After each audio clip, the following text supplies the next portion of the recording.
Pastor Dorcas Kaloye. Tunampenda sana, watumishi wa Mungu, baba yetu pamoja na mama yetu ambaye ni wazazi wa nguvu. Bwana awakumbuke na ubariki kwa jina la Yesu. Kwa hivyo na ninashukuru kwa ile watumishi wale wengine, Pastor Legina mke wangu, pamoja na Pastor Silas Chalo, pamoja na Pastor Salah, pamoja na Pastor Lucy Mkiso, pamoja na Pastor Peter Mkeko, watumishi wa Mungu wapako mabuta, tukiwa katika mji huu wa Sodibi. Wacha Mungu awabariki katika jina la Yesu Kristo. My evangelist na manabii wote, watoto wote wa youth, watoto wote wachanga, Bwana awabariki katika jina la Yesu Kristo.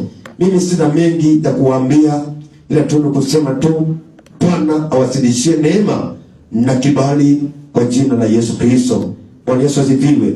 Amen. Kwa hivyo ningependa tu nikapata kwenda kuanza kwa jina la Yesu Kristo, maana kwa muda mchache tu nitaenda takuhubiria na nitakuachilia uende nyumbani kwa jina la Yesu ukiwa umejaa utele kwa jina la Yesu. Bwana Yesu asifiwe. Amen. Ukiwa umejaa utele ambaye ni baraka zake Mwenyezi Mungu, maana neno ndiyo leta uzima, ndiyo leta uhai kwa jina la Yesu. Kwa hivyo wewe ambaye ulikuwa umekuja ukiwa mdhaifu, ukiwa mnyonge, amini ya kwamba utaenda nyumbani ukiwa mzima katika jina la Yesu. Amen. Haleluya. Kwa hivyo tuamini pamoja katika jina la Yesu. Baba, katika jina la Yesu Kristo ninakushukuru. Ninasema ni asante Bwana mchana wa leo. Ni mchana mwingine mwema Jehova. Bwana umetulinda, umetuhifadhi Jehova. Tangu Bwana Jehova mwaka huu ulipoanza Jehova, Mungu wa Israeli, Mungu wa Ibrahimu na Isaka na Yakobo, Jehova uyatufungukia Jehova wala kutuacha. Jehova ulikuwa pamoja nasi katika jina la Yesu Kristo. Tulipokuwa tunakuita Jehova ulikuwa unatuitikia. Tulipokuwa Bwana tunakulilia Jehova Mungu wa Israeli ulikuwa unasema niko hapa mwanangu, katika jina la Yesu Kristo. Jehova na hata waleo Jehova na hata siku leo Jehova tuko Bwana mahali hapa Bwana katika jina la Yesu Kristo, ili Bwana tukazina kueneza Jehova neno lako Jehova na kuachilia Bwana mbele za watu wako katika jina la Yesu Kristo. Jehova ndipo naomba Bwana mchango wa leo Jehova neno ile Jehova isikuwe mludani Bwana kwa watu wako wala Bwana kwa mataifa Jehova, bali Jehova ikawa Bwana neno ambaye ileta uzima Jehova, ileta Bwana ufufuo, ileta Bwana uhai katika jina la Yesu. Ikawatia nguvu Jehova, ikainua watu kumuto kutoka kiwango cha chini Jehova hadi kiwango cha juu katika jina la Yesu Kristo. Aliyokuja akiwa mnyonge Baba Jehova akatiwe nguvu na wewe, aliyokuja akiwa mgonjwa Jehova kupitia neno hili Bwana Jehova kaachilia uponyaji katika jina la Yesu. Baba naomba Bwana mkono wako Jehova kaelekee mahali hapa. Ninapenda kuanza na kuachilia Mungu wa Israeli, Mungu wa Ibrahimu na Isaka na Yakobo, ukaondoe Bwana majivuno ndani yangu, ukaondoe Bwana kiburi ndani yangu katika jina la Yesu. Jehova ninakuita na kutumaini, ninaomba Jehova nikishuka chini ya uwezo wako chini ya miguuni mwako, ukanisaidia, ukanijalia neema, ukanijalia kibali, ukanijalia Bwana usemi katika jina la Yesu. Jehova Mungu nisaidie nionekanie katika jina la Yesu. Inatubu kwa ajili ya mjuu, inatubu kwa ajili ya maisha yangu, inatubu kwa ajili ya familia Jehova na familia wanajelo hii, inatubu kwa ajili ya taifa, inatubu kwa ajili ya mjuu katika jina la Yesu, inatubu kwa ajili ya wazazi, inatubu kwa ajili ya watoto wetu. Baba naomba msamaha, ninaomba utakaso wako katika jina la Yesu, na kwa jina la Yesu Kristo uliomwapa na Mwokozi. Jehova mimi ni chombo tu, nitumie kama chombo chako. Tumekuja tukiwa hemki ili Bwana watu vile katika jina la Yesu ukatuyasa na ukatutia nguvu katika jina la Yesu. Achilia neema kutubeba Jehova na neema kutuinua katika jina la Yesu uliomwapa na Mwokozi. Tumeomba na tumeamini. Mpigie Yesu makofi mazuri katika jina la Yesu Kristo. Amen. Amen. Haleluya. Amen. Kwa hivyo timu yetu ya leo naenda kutoka katika kitabu cha 2 Chronicles 26 verse 1 to 10. Amen. Kwa hivyo chukua kalamu yako, chukua kitabu chako, Biblia yako, tukaanza pamoja kwa jina la Yesu. Bwana Yesu asifiwe. Na Biblia yetu inasema hivi, finishing well. Bwana Yesu asifiwe. Amen. Finishing well. So we are going to finishing well. Bwana Yesu asifiwe. Amen. Kwa hivyo amini tu ya kwamba tutaenda kumalizia vizuri katika jina kuu la Yesu Kristo. Hallelujah. Amen. Kwa hivyo ningependa kaanze pamoja kwa jina la Yesu. Amen.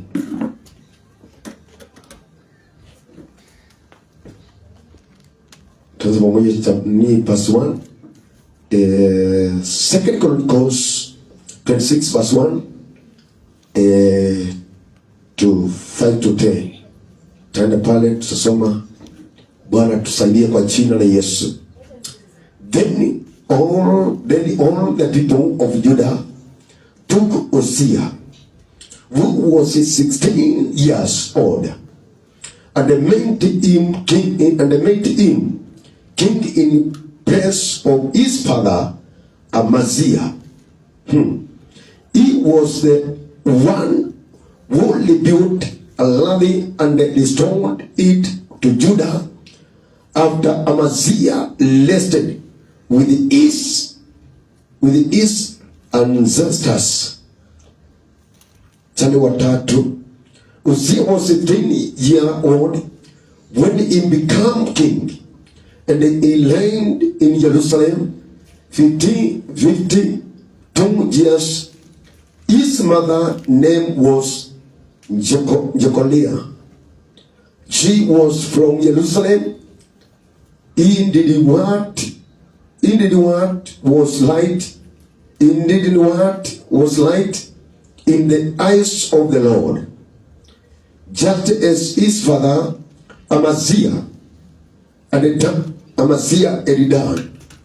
He sought God during the days of Zechariah, who instructed him in the fear of God.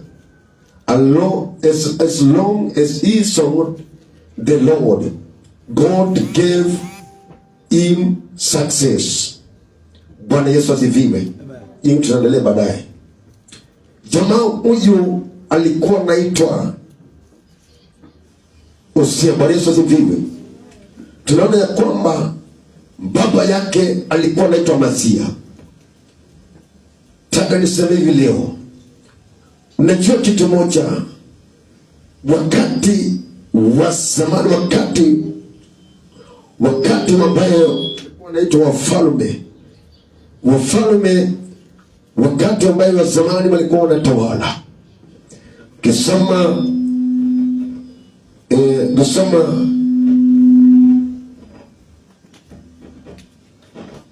haleluya. Bwana Yesu asifiwe.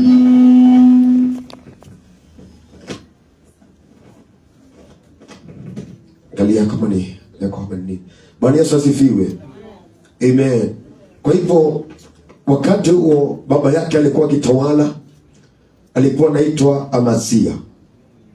Alitawala kwa njia ambayo inaofaa, na alipotawala katika ile mwaka alikuwa kitawala, kama ile miaka alikuwa kitawala, Biblia inasema ya kwamba alitawala vizuri katika Juda. Na sasa wakati ambaye alivyokufa, watu wakamchagua kijana wake ambaye alikuwa anaitwa Uzziah. Bwana Yesu asifiwe. Wakamchagua ili akawa mfalme katika Juda. Na tunaona ya kwamba alipoanza kutawala, Biblia inasema ya kwamba alifanya mema kama vile baba yake alipoyafanya. Bwana Yesu asifiwe. Kwa hivyo ndipo nasema leo Yani kuna neema wale wafalme kulingana na vile walikuwa wakifanya. Wengine walikuwa wanatawala vizuri na wengine walikuwa wanatawala, yani utawala wao haukuwa mzuri. Bwana Yesu asifiwe. Lakini neno la Bwana nasema ya kwamba jamaa huyu baba yake alivyokufa, yani watu walimchagua mtoto wake ili akawe mfalme.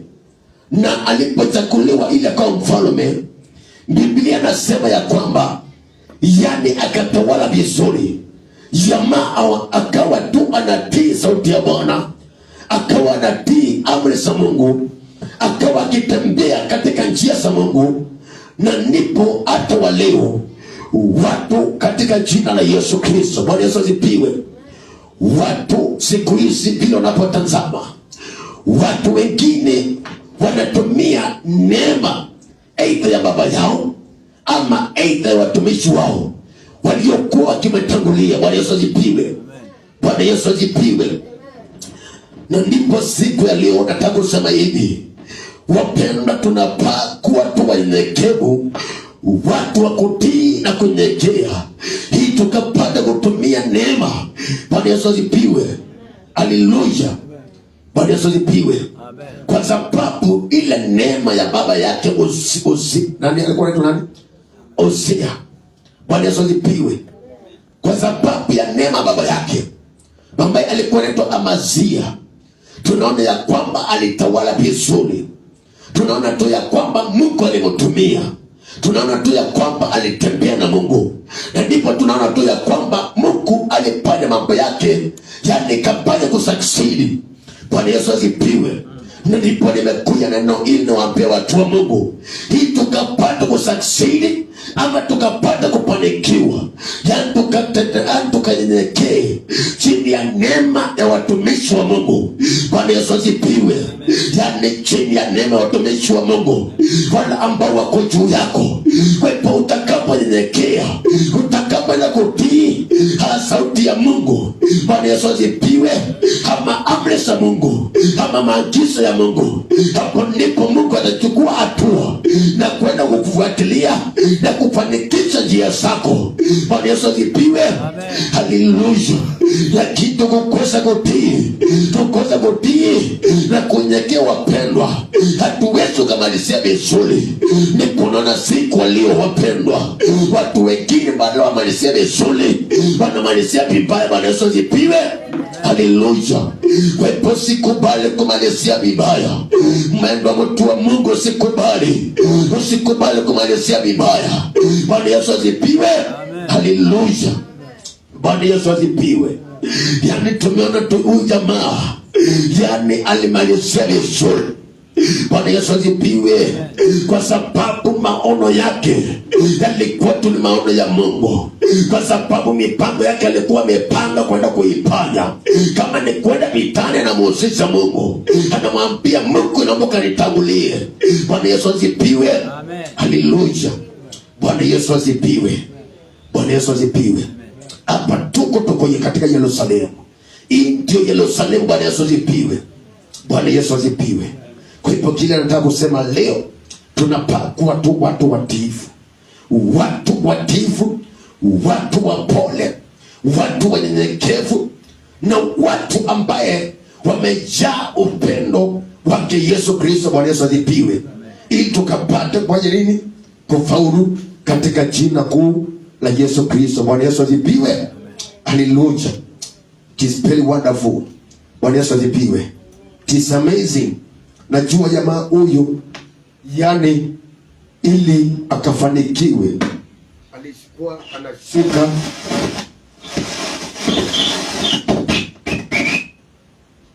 alikuwa anashika sheria za Mungu. Bwana Yesu asifiwe. Jamaa huyu alikuwa anashika nini? Sheria za Mungu. Alikuwa anaambatana Mungu. Bwana Yesu asifiwe. Hakuwa akingeuka katika upande wa kulia ama wa kushoto. Alikuwa amesimama na msimamo wake mwenyewe. Bwana Yesu asifiwe. Bwana Yesu asifiwe. Tusikubali kuanguka. Bwana Yesu asifiwe. kwa sababu jamaa huyu alisimama na msimamo mmoja na akaamua, kwa sababu nimechaguliwa na nimetiwa mafuta ili nikapate kufanya kazi ya Mungu, ili nikapiganie Yuda na Yerusalemu. Bwana Yesu asifiwe. Haleluya. Jamaa akaamua kumtumikia Mungu kwa moyo wake wote, akaamua kusimama na msimamo wake mwenyewe. Na ndipo unaona hata waleo watu wetu wanataka mashauri kutoka wanadamu. Bwana Yesu asifiwe. Haleluya. Ndipo unaona watu wengi wanapoinuliwa na Yesu sana, wanaanza kujiinua, wanaona ni kwamba ya kwamba watu wamejiinua. Bwana Yesu asifiwe.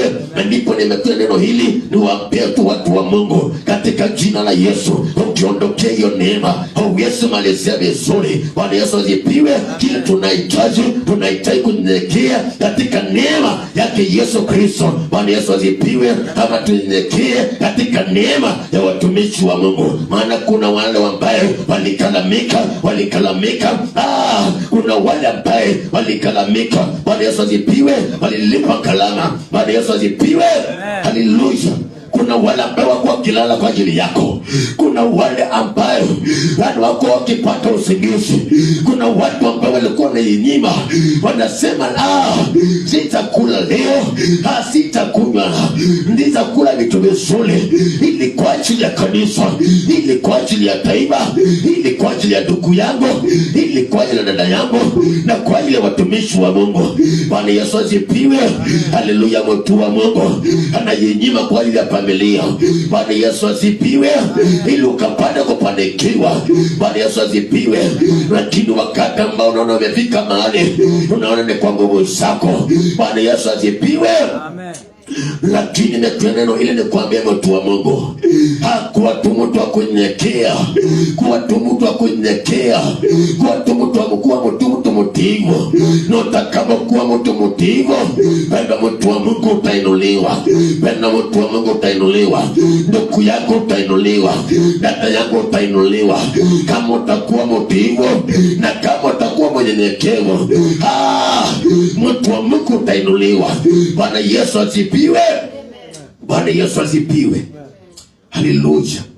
Kama vile huyu jamaa alipokuwa mtiifu na akasimama na msimamo wake mwenyewe, kile kinahitaji ndugu yangu, dada yangu, kile kinahitaji tu kuwa tuna uamuzi ndani ya moyoni mwako, liwa liwalo, maneno yatoke na huko, yakukujie. Watu watoke na huko, hawakuja kukuambia maneno yao, hawakuja kukuambia maneno ya mwenzako. Kinataka kukuambia leo, usisikize sauti yao, sikiza sauti ya Mungu. Bwana Yesu asifiwe. Na utakaposikia sauti ya Mungu, mpendwa mtu wa Mungu, utafanikiwa. Bwana Yesu asifiwe. Haleluya. Bwana Yesu asifiwe. Haleluya. Uzia, nani ako hapa na miaka 16? 16 odd years. Nani ako na miaka 16? 16 odd years. Come on now. Kwa miaka ngapi? 17. Atwas 15. Bas. Mtu mwingine fana kunaona kwa kamwana ako na 17 years. Na huyu Uzia alitawala, alichaguliwa akiwa to kijana kama wewe, kamwana. Na alipochaguliwa akiwa na miaka 16, miaka 16, ili akatawale taifa, akatawale nchi ama taifa ya Yuda. Bwana Yesu asifiwe. Haleluya. Na ndipo tumeona tu ya kwamba Mungu alimtumia. Kwa hivyo Mungu akona malengo, akona makusudi. Mungu akona nia nzuri juu ya maisha yako. Kwa hivyo Mungu anaweza tumia mtu yoyote. Bwana Yesu asifiwe. Haleluya. Hayalishi miaka ambayo kuna miaka mingapi, lakini Bwana anaweza kutumia wakati wowote. Kwa hivyo ready, maana Mungu akoleti kutumikia. Bwana Yesu asifiwe. Akoleti ile ile ukapata unamtumikia Mungu. Bwana Yesu asifiwe. Ndipo nimekuja neno hili nikuambia tu ya kwamba huyu jamaa alikuwa na miaka 16 lakini akachaguliwa ili akawa mfalme. Bwana Yesu asifiwe. Lakini akawa na msimamo mmoja, kwa sababu amechaguliwa ili akatumikie hao wana wa Yuda, ili akamtumikie Mungu. Ndipo nimekuja neno hili nikuambia watu wa Mungu, amtumikie Mungu, usichoke kumtumikia Mungu, maana watu wengi siku hizi wanachoka kumtumikia Mungu. Bwana Yesu asifiwe. Amen. Haleluya. Watu wengi wanachoka na kutumikia Mungu. Ndipo unaona ya kwamba kanisa yanafika mahali unatafuta wale watu walikuwa wanamtafuta Mungu, unakosa wameenda wapi. Bwana Yesu asifiwe. Ndipo nimekuja neno hili niwaambie tu ya kwamba wakati kama huu wa shamla Krismasi, mtu wa Mungu usiondoke katika njia za Mungu, usiondoke katika njia za Mungu, usimwache Mungu wa Israeli. Maana utakama muacha Mungu, penda mtu wa Mungu, yani ni kuambia hilo kweli. Maana Bwana anapotumana, anatumana kwa malengo na makusudi. Anapotumana ile neno, anapotumana kwa watumishi wake katika jina la Yesu. Kama bila leo nasimama tu mahali hapa, ambaye Bwana amenituma ili nikuletee neno hili, ili nikapate kukujenga, nikapate kukuinua katika jina la Yesu, ili ukapate kupanikiwa, ili ukapate usakizini. Bwana Yesu asifiwe. Katika mipango yako yote, kila mipango yote ambayo umepanga, muhusishe Mungu, achilia kwa Mungu, mwambie Bwana nisaidie, maana nisaidie. Bwana Yesu asifiwe. Amen. Haleluya. Bwana Yesu asifiwe. Mimi sijui uko na maono gani mwaka huu. Sijui ulikuwa na maono gani mwaka huu ulipoanza. Tulikuwa na the year of abundance, mwaka wetu wa utele, mwaka wa 2025. Ndio unaelekea pale ukingoni.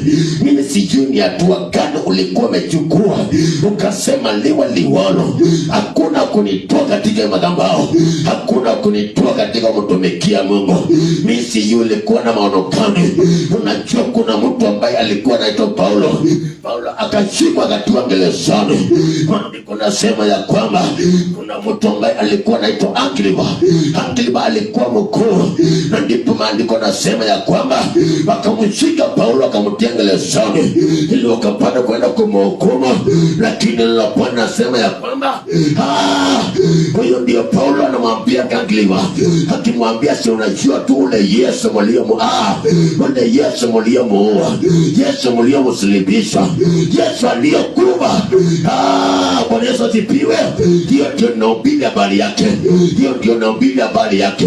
Bwana Yesu asifiwe. Amen. Touch your neighbor, gusa your neighbor, mwambie usilale, mwambie usilale. Bwana Yesu asifiwe. Anamwambia huyu Yesu namshuhudia ni yule tu ambaye alikufa na kufufuka. Ninashuhudia habari zake.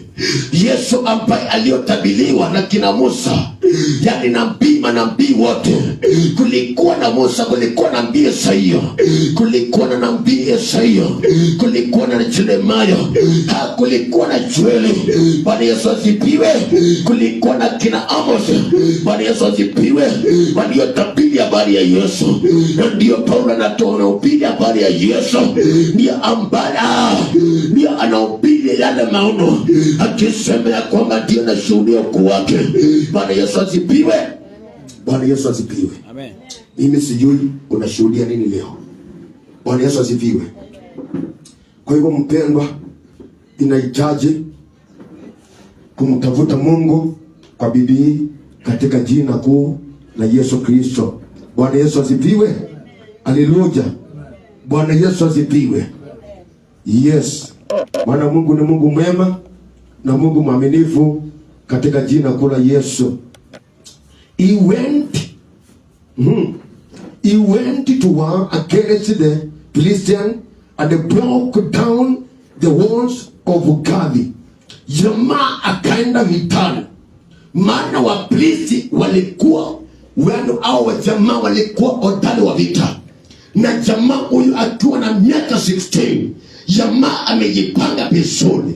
Ndipo nataka leo mtu wa Mungu utakapovuka 2026, yani hautavuka vile ulivyo, utavuka ukiwa zaidi ya utavuka ukiwa umejiamini, ukiwa umejipanga, yani ukiwa na majusi. Bwana Yesu asifiwe. Maana hauwezi enda vitani yani ukiwa bado yajipanga. Bwana Yesu asifiwe. Ndipo leo nimekuja nikapata kuandaa ili utakapoenda kuvuka mwaka wa 2026 ukavuke na ushindi mkubwa, ukavuke ukiwa zaidi ya mshindi. Bwana Yesu asifiwe. Bwana Yesu asifiwe. Jamaa, maandiko nasema ya kwamba yani akaenda against the Philistine and the broke down the wall of Gaza. Yani mimi si nini kinyume na wewe, yani nini kinyume na wewe, lakini nataka kusema ya kwamba all the enemies which to be against you, haidikilia nao katika jina la Yesu. Leo inaenda kuvunjika. Makuta yote ya maadui walikuwa wameinua kinyume na wewe, leo inaenda kuanguka leo katika jina kula Yesu Kristo, kwa sababu Bwana amemfanya Uzia ili akapanikiwe, akasakiti katika mambo yote. Ndipo tunaona ya kwamba katika jina la Yesu jamaa anaendelea tena, hakuna sina kusema Yabane na Ashidori then rebuilt towers near. Hallelujah. Bwana Yesu asifiwe. Hallelujah. Bwana Yesu asifiwe. Katika jina kula Yesu Kristo, Ashidori and also were among the Philistines. Bwana Yesu asifiwe. Unasikia? Kwa sababu Mungu ako pamoja na yeye, ako pamoja na mtumishi wa Mungu ambaye amechakuliwa na watu mafuta ili akapata kusimama na kupigania Yuda. Maandiko nasema ya kwamba jamaa akaondoka sasa ili akapigane na Wafilisti. Bwana Yesu asifiwe. Watu ambao walikuwa hodari wa vita, akaangusha kila ngome zote, kila maukuta yote ilikuwa imeinuliwa, maukuta yote ilikuwa imejengwa.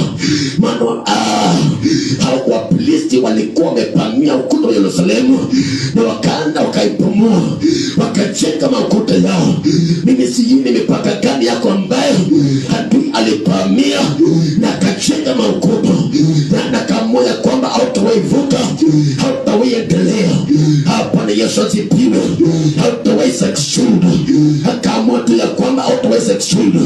Haita uko mahali pale na labda ni ndoa yako adui aliinuka kinyume na hiyo ndoa, haita ni familia adui aliamua tu ya kwamba akajenga ukuta, akachukua usukani ili ukapata kuteseka.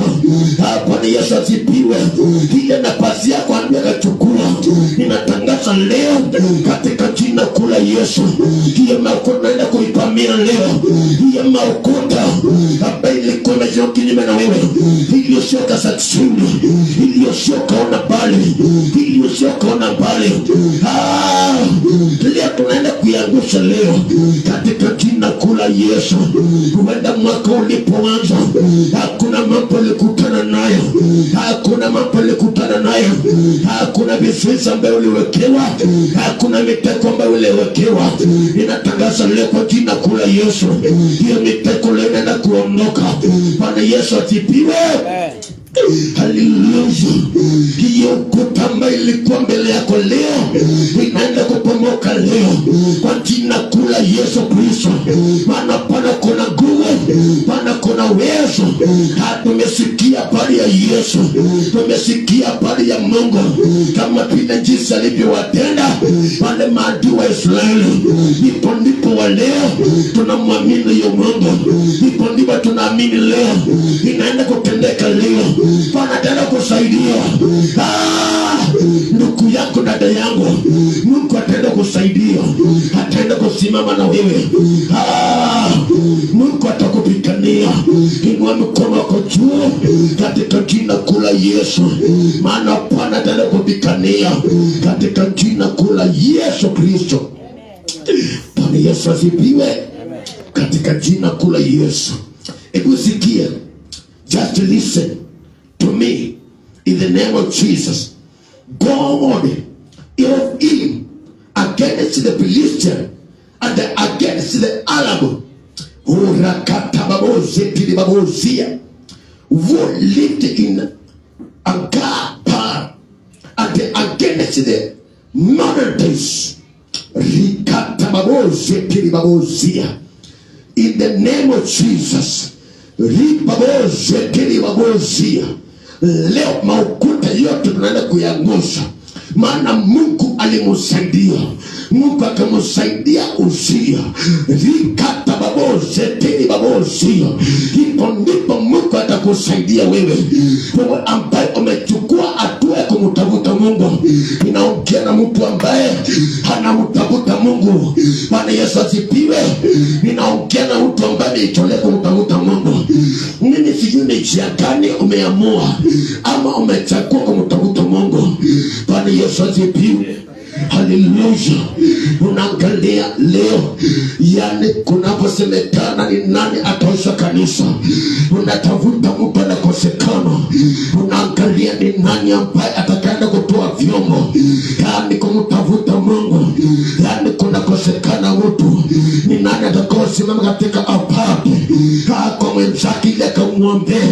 Kunatafuta mtu aina hii anakosekana. Bwana Yesu asifiwe. Haleluya mtu wa Mungu. Bwana Yesu asifiwe. Lakini leo nataka kusema leo, mtu wa Mungu, wewe ambao unasimama, yani unasimama kwa ajili ya mwili wake Yesu Kristo, unasimama na kanisa, unasimama na mwenzako, unasimama na hata unasimama na taifa, unasimama unasimama na familia, unasema hiyo familia sitaache kaanguke, hiyo familia sitaache kaangamie. Wewe unaosema esavate. Bwana Yesu asifiwe. Naongea na mtu ambaye anachukua hatua, ambaye ni hatua ya imani, anasimama na msimamo mmoja, anasema liwa liwalo, hiyo familia haitaanguka, hiyo familia haitaanguka. Anasimama na msimamo mmoja, anasema hiyo familia itaangamia, sitaona kwa macho kiangamia. Nipo jamaa huyo ambaye alisema sitaona jina la Bwana la Mungu wa Israeli kitukana. Bwana Yesu asifiwe. Haleluya. Jamaa akasimama na msimamo mmoja, akasema sitaacha Yuda ikatukana. Yuda, Bwana Yesu asifiwe. Sitaacha Yuda ikaanguke. Bwana Yesu asifiwe. Sitaacha hiyo maukuta Yerusalemu ambaye maadui walipamia na wakakalia na wakachenga maukuta yao. Jamaa akaamua na uamuzi mmoja, nitaondoka na jeshi langu, yale jeshi ambaye nimepewa kwa sababu nimechaguliwa. Na ukiona mtu ambaye ni mtelo wa Mungu, mtu ambaye amepakwa mafuta. Hapa kulikuwa kuna watu wamepakwa mafuta, wengine wakawa wachungaji, wengine wakawa wainjilisti, wengine wakawa kusaidia, kwa sababu ya kila mtu na kipawa chake. Bwana Yesu asifiwe. Ndipo nasema leo katika jina kula Yesu, kama utasimama na usimama mmoja, Bwana atakusaidia. Na hizo maukuta yote utaangusha. Hizo maukuta yote ilikuwa imeshagwa mbele ya ndugu yako, ilikuwa imeinuliwa kinyume na familia, kinyume na jamii. Unasema hata kama ni mlevu na mlagani, hata kama ni mlima, hiyo mlima nitaupasua. Bwana Yesu asifiwe. Haleluya. Bwana Yesu asifiwe. Hata kama ni mlima, hiyo mlima nitaupasua. Hata kama hiyo maukuta ni mrefu na mlagani, hiyo maukuta nitaiweka chini kwa jina la Yesu. Maana kuna kitu chote cha wewe kumshinda Mungu. Bwana Yesu asifiwe. Hakuna hata kidogo. Bwana Yesu asifiwe. Haleluya. Na ndio mwaka huu nilipotabiri, mwaka ulipoanza, mtumishi wa Mungu alipoleta dhimu hii, na Bwana akawa akinionyesha maono ya kwamba ni mwaka wetu wa urejesho. Bwana Yesu asifiwe. Bwana Yesu asifiwe. Najua tu ya kwamba kuna watu wanaenda kurejeshewa. Kuna watu wataenda kukumbukwa leo.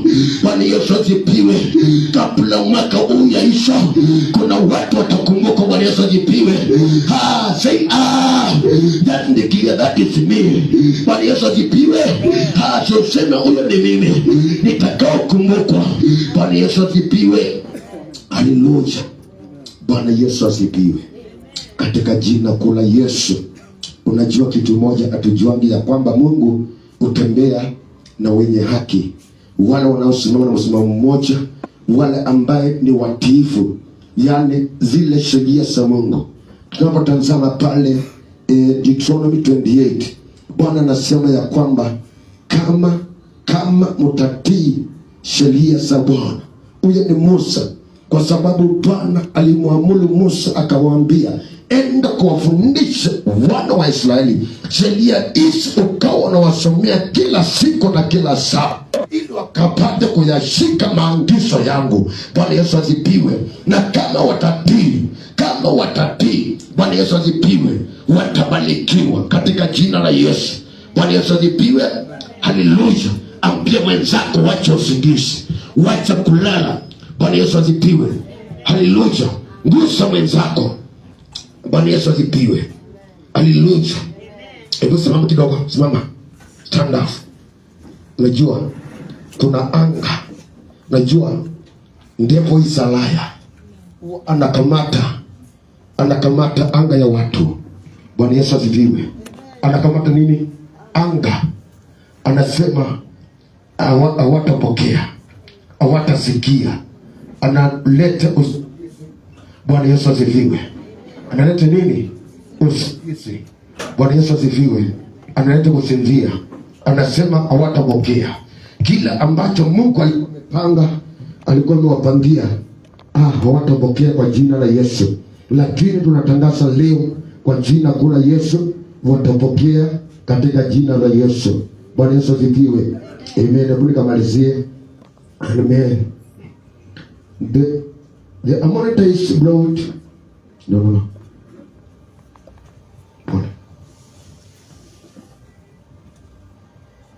Yes. The Amorites brought tribute to Uzziah. Bwana Yesu asifiwe. And the Ephraim spread as far as the border of Egypt, because he had become very valuable.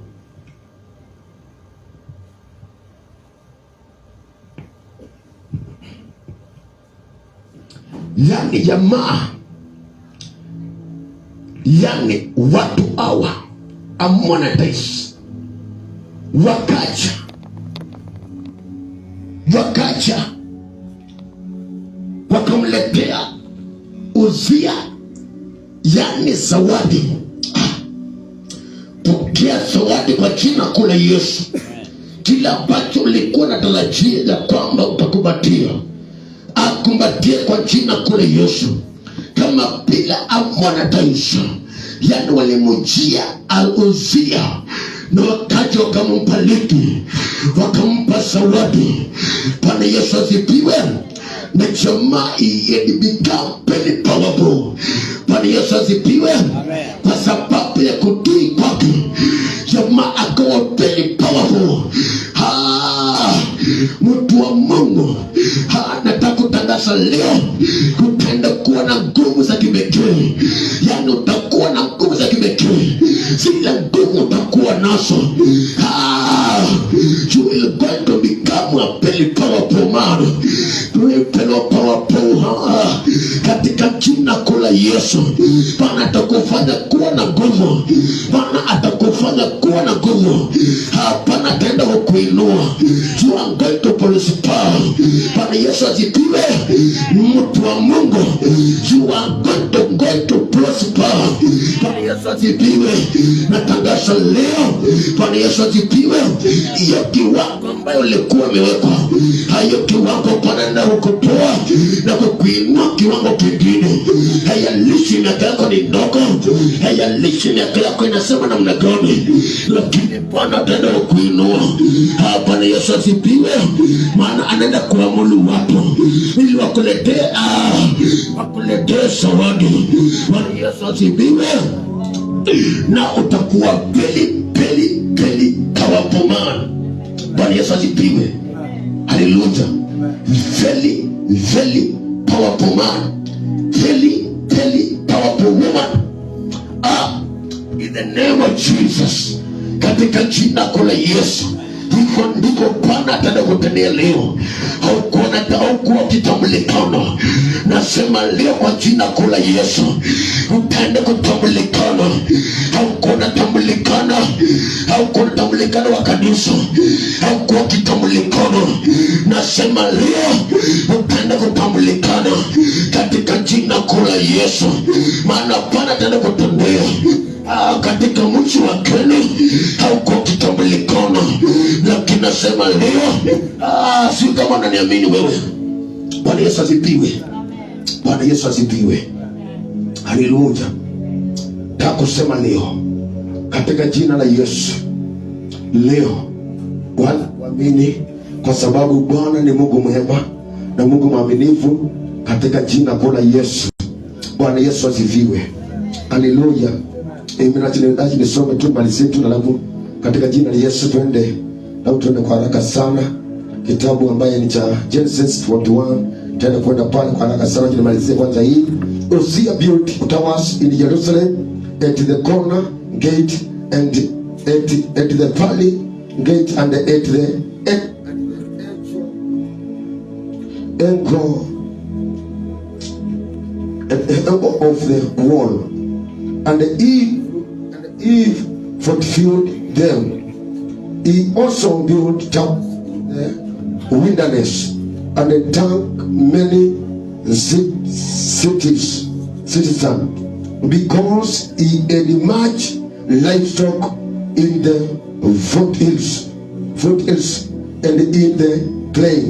He had people working his fields and vineyards in the hills and in the fertile lands, for he loved the souls. Bwana Yesu asifiwe. Bwana akamuinua, akambariki na mivuko. Yoma akanijenga, na hata kule kulikuwa ni desert, kule kulikuwa kunaonekana hakuweza kutoka kitu. Yoma akajenga maukuta, Yoma akatajirika, Yoma akawa na mivuko mingi, Yoma akawa na misabibu, Yoma akawa na wafanyakazi wengi. Katika jina la Yesu, Mungu akamuinua. Ndipo natangaza leo katika jina la Yesu, Bwana anaenda kukuinua. Hapo ulikuwa unaona ya kwamba hakuweza kutoka kitu, Bwana ataenda kukusaidia, utaenda kujenga. Ninaongea na mtu ambaye hata hajajenga. Natangaza leo katika jina la Yesu, utaenda kujenga mnara, utaenda kujenga nyumba nzuri, utaenda kujenga, utakuwa na mivuko, utabarikiwa. Bwana atakuinua, Bwana atakuchangaza, kwa sababu Bwana aliona ya kwamba umesimama, aliona ya kwamba unampenda. Ninaongea na mtu ambaye amesimama na msimamo mmoja. Nimwatangazia kwamba Bwana atasimama na wewe, Bwana ataenda kukuinua katika jina la Yesu Kristo. Bwana Yesu asifiwe. Haleluya. Kwa haraka sana twende kwa haraka sana nimalizie Genesis 41, I think yes, Genesis 41. Katika jina la Yesu. Genesis 41. In the name of Jesus. Katika jina la Yesu. Genesis 41. Genesis 41. Tuende kuangalia kuhusu jamaa alikuwa anaitwa Joseph 41:13 to 16 mali pale, katika jina kula Yesu. Bwana Yesu asifiwe. Amen. Tuangalie tuone ya kwamba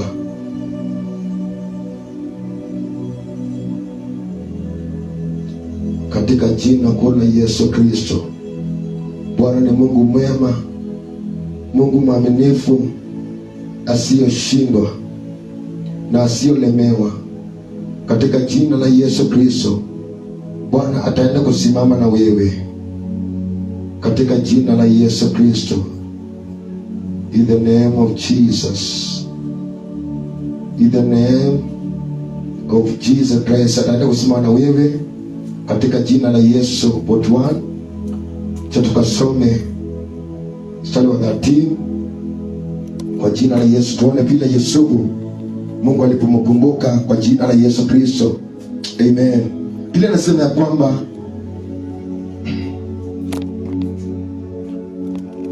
inasema hivi, and the things turned out exactly as he interpreted them to us. I was restored to my position. Bwana Yesu asifiwe. And the other man was Ibad. So Pharaoh sent for Joseph, and he was quickly brought from the Jacob. When he had shaved and changed his clothes, he came before Pharaoh. Pharaoh said to Joseph, I had a dream, and no one can interpret it, but I have heard it said of you that when you hear a dream, you can interpret it. 16. I cannot do it, Joseph replied to Pharaoh, but God will give Pharaoh the answer in desires. Bwana Yesu asifiwe. Wacha tu Mungu akakumbuke hapo ulikuwa umetiwa katika chumba cha gereza ama chumba cha mateso, kama vile Yusufu Mungu alipomkumbuka. Tumeona ya kwamba ikasababisha Farao akaota ndoto, na Farao alipoota ndoto akaita manabii wote, waganga na wachawi waongozi, wale ambao waota ndoto na wakalemewa, wakashindwa kumtafsiria. Lakini kwa semekana kuna mtu ambaye ako mali, ambaye anaitwa Yusufu, ambaye ametiwa katika chumba cha gereza, ambaye ukimwambia mambo yako anaweza kutafsiria ile ndoto. Ndipo maandiko nasema, Farao akasema, nendeni ukamwite, nendeni ukamlete mahali hapa.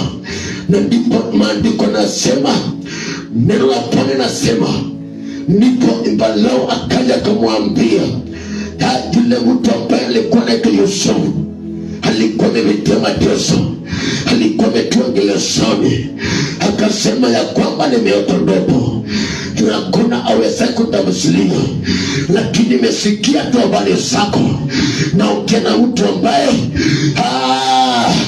kuna habari imesikiwa mahali ya kwamba ukiambiwa maneno ya kwamba unatafsiri. Nipo nimekini kwambia mtu wa Mungu, katika jina kula Yesu Kristo, kama vile Yusufu alipopoliwa zile manguo alipokuwa amevalishwa na akavalishwa manguo mengine, ndipo leo Bwana tena kuvua manguo na tena kubadilisha manguo mengine. Unajua ukitiwa gerezani unavalishwa na manguo ambayo iko na chao. Bwana Yesu asifiwe. Lakini Yusufu, maandiko nasema ya kwamba Bwana akamkumbuka, na kama vile Bwana alipomkumbuka Yusufu akamtoa katika chumba cha mateso, ndipo walio na hapo wewe Bwana anakukumbuka, hautavuka utavuka mwaka ukiwa katika hali ya kuteseka. Natangaza leo, hautavuka mwaka ukiwa na kilio. Hautavuka mwaka ukiwa tu umelemewa. Utavuka mwaka ukiwa zaidi ya mshindi. Nitatabiri leo ya kwamba Bwana ataenda kukumbuka kama vile alipomkumbuka Yosia, kama vile alipomkumbuka Asa. Ndipo hata wa leo Bwana ataenda kukumbuka kwa jina la Yesu. Hautavuka mwaka wa 2026 ukiwa mgonjwa. Hautavuka mwaka wa 2026 ukiwa umelemewa. Bwana Yesu asifiwe. Haleluya. Unajua kitu moja, hauwezi ukamtumikia Mungu na ukabaki milele. Bwana Yesu asifiwe. And declare now you'll never be the same again. Bwana Yesu asifiwe.